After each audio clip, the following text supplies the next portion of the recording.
اللهم إني أعوذ بك من منكرات الأخلاق والأعمال والأهواء رواه الترمذي. دعاؤں کا سلسلہ حدیث کی روشنی میں چل رہا ہے. سنن ترمذی کی حدیث سے قطبہ بن مالک رضی اللہ عنہ راوی ہیں. رسول پاک صلی اللہ علیہ وسلم دعا کیا کرتے تھے اللہم انی اعوذ بک من منکرات الاخلاق والاعمال والاہواء.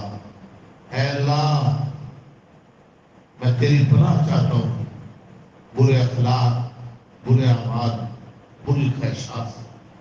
اللہ تین چیزوں سے بچا لے: برے اخلاق سے، عادتیں بری ہوں، جھوٹ، غیبت، لگائی بجائی، حرص، شہرت، شہوت. برے اخلاق سے بچا لے، برے اعمال سے بچا لے، زنا، چوری، ڈکیتی، اتنے برے اعمال.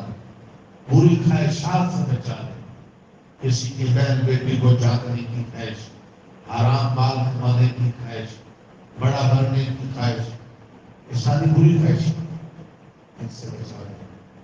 پڑھ لے دعا اللہم انی اعوذ بک من منکرات الاخلاق والاعمال والاہواء.